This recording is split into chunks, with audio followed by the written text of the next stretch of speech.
You're listening to Agile Ideas, the podcast, hosted by Fatimah Abbouchi. For anyone listening out there not having a good day, please know there is help out there. Hi everyone, and welcome back to another episode of Agile Ideas. I'm Fatimah, CEO at AMO, Mental Health Ambassador, and your host.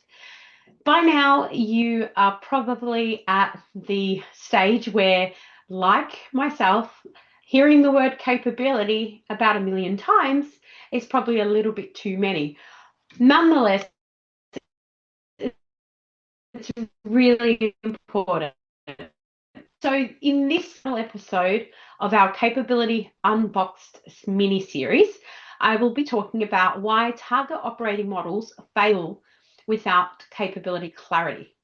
And it's really interesting. This is very timely, as I was recently having a conversation with a client about some of the challenges that they are facing in their organization at the moment.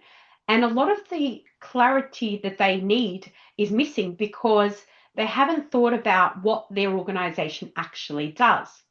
And so we're starting to think a little bit more about how we can help them to redefine their operating model, not from necessarily just a structural perspective, but more from a governance, cadence, roles, responsibilities, and the actual right structure necessary for them to be able to make the right decisions, but also to be able to visibly see how having those capabilities and having the clarity that underpins it is better for them and their target operating models. So let's get into this episode. Let's talk about why target operating models fail without the capability clarity, and close out this series.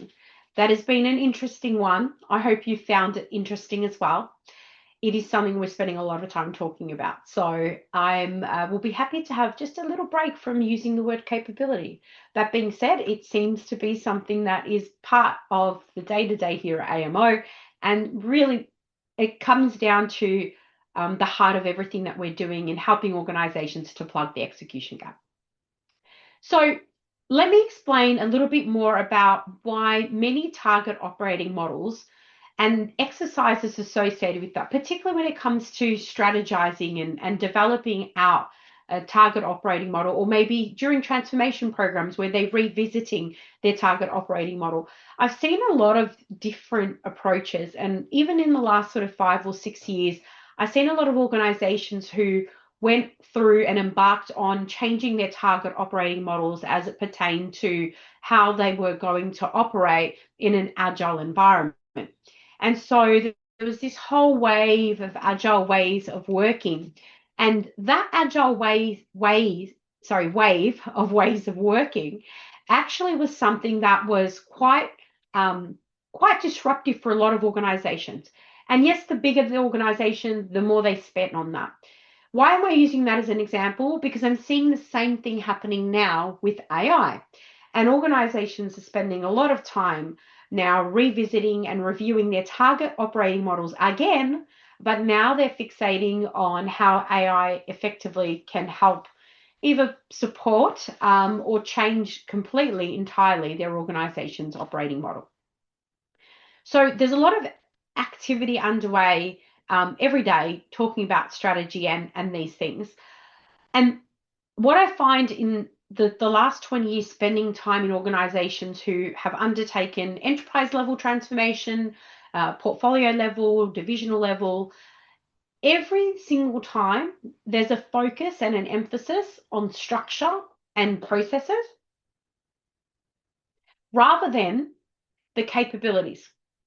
And the capabilities not being clear up front means it makes it more challenging to deliver the outcomes more reliably. And so in this last episode of our Capability Unboxed series, I want to try to think a little bit differently about how strategy, transformation, and op model design come together, because it's really important for us to try to evolve not necessarily what the organization does when it comes to doing their strategy and their target operating models, but actually the how. And this is really important because having some capability clarity underpinning that will make life a lot easier. So let's get into it. Now, when we think about many different organizations and the moment they reach, usually annually, most organizations do their annual planning and then sometimes break it down into quarterly planning, and depending on the size of the organization, they typically approach the operating model conversation with a engagement with some top tier consultants to help them to define and to do some market research, depending on what it is they're trying to change they're trying to bring. When it came to Agile, a lot of banking financial services organizations, as an example, use some of the sort of big four consultancies to help them redefine their target operating model. They brought the consultants in, they pitched, they ran workshops, and they created some future state diagrams. And the organization defined some things around structures and reporting lines and different layers. Maybe they introduced some relevant governance forums. They talked about lines of business and a number of other things.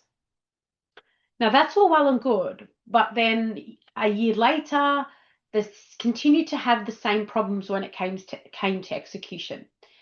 And this was consistent messaging that I not only heard, but saw firsthand in a number of organizations who had the same problem.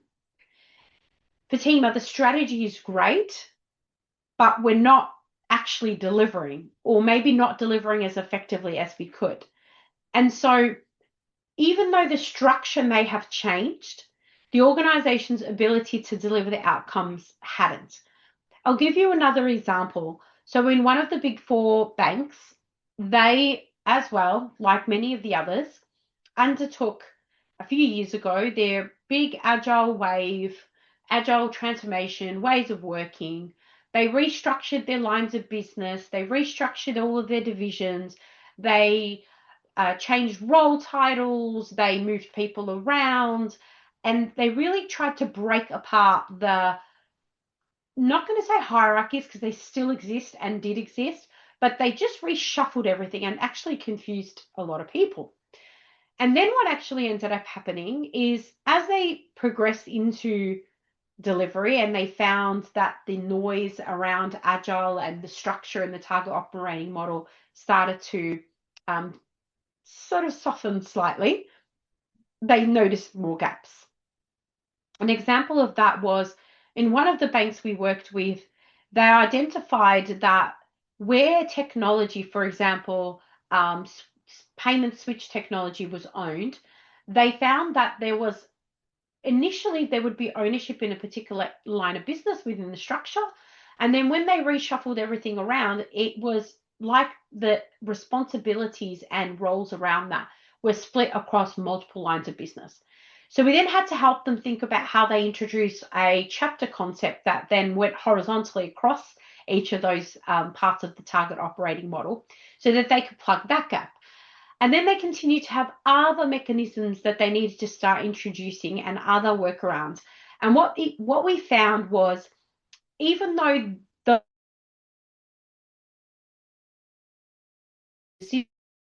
governance layers, even though they looked at all of those things, they were important, but they weren't actually the starting point for how outcomes are delivered.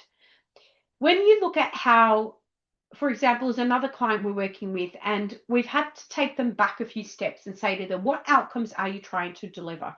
And if you remember and have listened back to the previous episodes, we talked about capability being the what a business has to do or what the business does.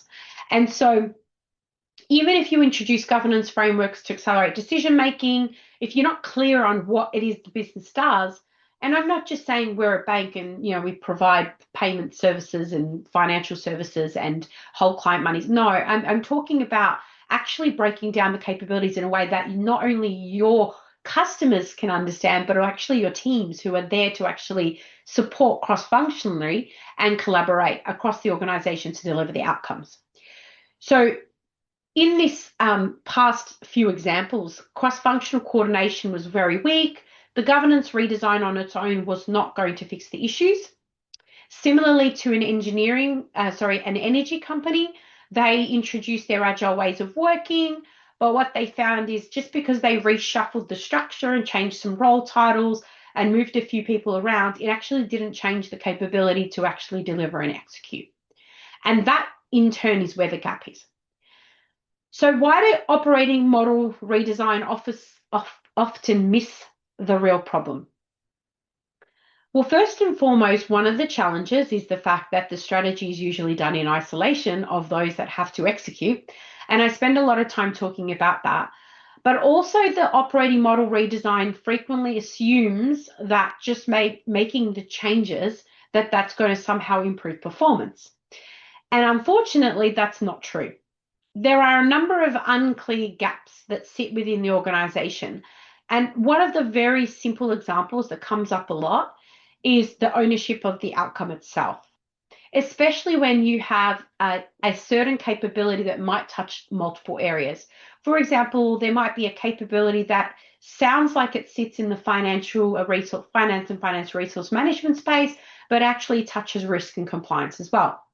And so then, because there's confusion around where something sits, it ends up being very poorly communicated and coordinated.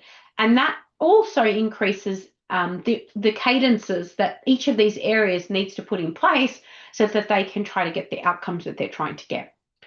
In another organization, I also happened to be a bank, when they made their significant changes to their target operating model a few years ago, it ended up being that the organization was so disparate in the way that they were operating that if you wanted to get something done, you would have to go to the small business banking team, and you'd have to go to the home loan team. You have to go to all these different teams because at the time there wasn't clarity on where something started and where something ended.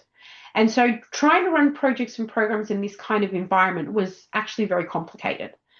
So gaps exist, and not really knowing where a particular aspect starts and finishes is really difficult. Capabilities provide those sort of containers that really help you to kind of cluster the things that your organization does. And it really helps, especially when you've got multiple aspects that sit across multiple different teams. So for example, if we think about the customer lifecycle in any business, as a capability overall, that's an essential part of doing business. But aspects that relate to that, such as complaints handling, product design, they may all sit in different areas themselves. And so without addressing that underlying capability around the customer life cycle, it makes it really challenging for you to be operating as effectively as possible. So the capabilities themselves will help you determine the performance, whereas the structure will only support it. So why do I like to talk about a capability-first approach when it comes to op model design? So working with a few companies at the moment, one of them in healthcare recently, they are quite overwhelmed at the moment. They've started to make changes to their business operating model, but they've started making changes based on systems and tools, which is not a good way to start. And so we need to sort of reverse the sequence. And one of the things we like to do with our capability-led approach is actually instead of starting with the structure, begin with the outcomes. One of the things we do typically when we're using our capability in a box model is we like to actually spend some time to think about and ask the organization, the teams that we're working with when we're workshopping, is what are the outcomes that the organization must be able to deliver reliably? What makes that organization itself? What are the capabilities? For example, in ours, it involves, at the moment, we're doing a lot of transformation work. We've got a project management background. We've got governance. There's all these sorts of capabilities that we have. And then it's around what enables those capabilities. What is the outcomes that enables? What is the capabilities that enables those outcomes? And then thinking about those capabilities, we try to weight them in terms of where and understanding what needs to be strengthened now versus the things that maybe can be strengthened later. Not all capabilities are treated equal, and they're not all needing to be addressed at the same time. As a small business ourselves, we've got a number of capabilities that are ranked green because they're ready to go, other capabilities that are somewhere in the middle, and then some that have not even been developed yet, but they're starting to be things that we include in our business repertoire. Only when an organization really understands the capabilities it needs to support itself will the operating model itself stick long term.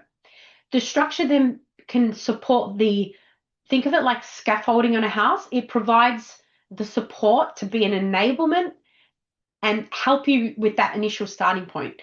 Now, this also is relevant whether you're running a enterprise-wide transformation to replace your HRIS system, whether you are establishing a new subsidiary, whether you are resetting your whole structure. And like a lot of companies at the moment, they're looking at their operating model and completely flipping it on its head because they're introducing a lot more AI and AI agent technology. So before redesigning any function, it would be really helpful to make sure that you've mapped the capabilities that are required. So for example, if you were going to redesign your risk function, you would want to be looking at what are all the capabilities we need to make sure that our risk management function can operate effectively across all business units. The governance forums, the decisions, the process, all of those things rolled up to that certain capability. And this helps to clarify what must exist and where the individual teams should sit. It also helps to shape the operating model from the outset as opposed to having to come back and go the other way, which is not really helpful. So then when we think about target operating model in general, some of the things to think about is when you are doing an enterprise-wide target operating model, it typically produces a lot of collateral. We're talking about future state diagrams, we're talking about governance artifacts, transformation schedules to take you from A to B. You might have strategy papers, you might need board sign-offs. There's so many different things. And if we don't have capabilities to tie back to, the challenge we'll find is there will be some inconsistency across those artifacts. It is something that's really interesting because there was another recent example of a client that we had worked with who originally came in thinking that some of the challenges they were having was because they didn't have a suitable structured transformation office capability. When we looked under the surface, we realized that the poor handoffs, the slow decision making, and just the general gaps in execution within their IT division were just because they didn't have the right structure and operating model, rhythm, and cadence. And so they needed to undertake a target operating model exercise to actually revisit that and actually reset the way that their division and the department overall worked. And we did that by focusing on the capabilities first and tying back their IT capabilities to the enterprise capabilities. So, capability clarity. What does it actually enable? When we have clarity on the capabilities, executives and leaders alike can see what's actually critical to strategy. As I said earlier, not all capabilities are treated equal. And it also helps to understand where ownership sits. We're working with a couple of organizations now where we understand that as part of some of the work that we are doing, that they are required to provide input across multiple different areas. And some of the work we're doing may touch risk or compliance or customer service or sales. And it's very difficult to get a clear view for the executives around how the teams must collaborate to actually deliver a particular outcome without having the capabilities to anchor to. So by having the capabilities defined with this client, it's giving executives a stable reference point for them to work with and to understand how work happens regardless of where their teams and the people that are contributing sit. So as I sort of mentioned earlier and in previous episodes, the capabilities, think of them as your blueprint. Just like in IT, in the larger organizations, they have their enterprise architecture landscape. And whenever there's a change, they revisit that blueprint. It's very similar to that. that really helps support and underpins the operating model that's necessary as well. So CIAB, capability in a box. How does that support capability-led operating model redesign? Well, first and foremost, I talked about it in the previous episode, but within the capability in a box environment, we have a range of capabilities that sit within our ecosystem. And I'm just looking at a couple of examples now. So for example, one of the biggest sort of challenge areas for our clients usually pertains to the planning pipeline and demand capability. And this is because organizations, out of all of those that we have surveyed over the last 10 years in business, typically find it really difficult to prioritize and manage requests that come in, whether it's challenges between business and technology teams or rolling up what they're working on at an enterprise level.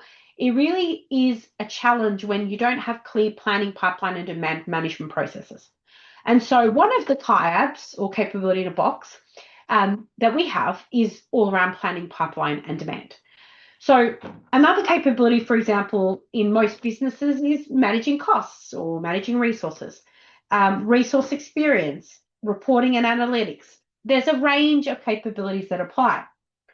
What we tend to do is we spend some time actually understanding and helping clients to make sure they're clear whether they know what their capabilities are or they need to refresh them.